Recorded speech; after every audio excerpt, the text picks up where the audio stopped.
नमस्कार दोस्तों। आज की हमारी कहानी है कर्म बड़ा या भाग्य।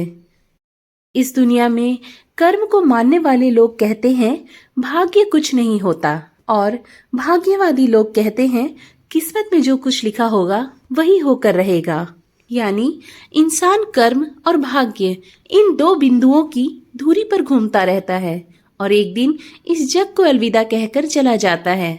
भाग्य और कर्म को अच्छे से समझने के लिए पुराणों में एक कहानी का उल्लेख मिलता है। तो आइए इस कहानी को सुनते हैं। एक बार देवर्षि नारद जी बैकुंठ धाम गए। वहां उन्होंने भगवान विष्णु को नमन किया।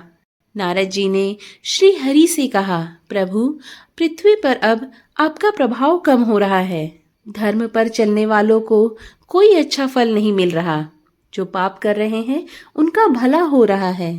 तब श्री हरि ने कहा, ऐसा नहीं है देवर्षि, जो भी हो रहा है सब नियति के जरिए हो रहा है। नारद बोले, मैं तो देख कर आ रहा हूँ, पापियों को अच्छा फल मिल रहा और भला करने वाले, धर्म के रास्ते पर चलने वाले लोगों को बुरा फल मिल रहा है। भगवान ने कहा, कोई ऐसी घटना बताओ। तब नारद ने कहा, अभी मैं एक जंगल से आ रहा हूँ। वहाँ एक गाय दलदल में फंसी हुई है। कोई उसे बचाने वाला नहीं था।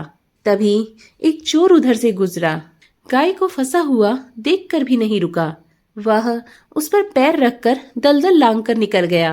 आगे जाकर चोर को सोने की मोहरों से भरी एक थैली मिली। थोड़ी ही देर बाद वहां से एक वृद्ध साधु गुजरा। उसने उस गाय को बचाने की पूरी कोशिश की।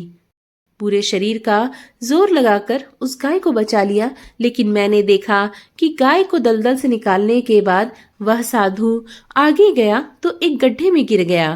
प्रभु, बताइए ये कौन सा न्याय है? नारद जी की बात सुन लेने के बाद प्रभु बोले, यह जो कुछ हुआ सही ही हुआ। जो चोर गाय पर पैर रखकर भाग गया था, उसकी किस्मत में तो एक खजाना था, लेकिन उसके इस पाप के कारण उसे केवल कुछ मोहरें ही मिली। वहीं उस साधु को गड्ढे में इसलिए गिरना पड़ा क्योंकि उसके भाग्य में मृत्यु लिखी थी, लेकिन गाय को बचाने के कारण उसके पुण्य बढ़ गए और उसकी मृत्यु एक छोटी सी चोट में बदल गई। इंसान के कर्म से उसका भाग्य तय होता है। इंसान को कर्म करते रहना चाहिए, क्योंकि कर्म से भाग्य बदला जा सकता है। आशा करती हूँ आज की ये प्रेरणादायक कथा आपको जरूर पसंद आई होगी। पसंद आई हो तो वीडियो को लाइक और नीचे बने कमेंट बॉक्स में अपने सुझाव जरूर दें। हम मिलेंगे ऐसे ही कथाओं के साथ। तब तक के लिए राधे राधे।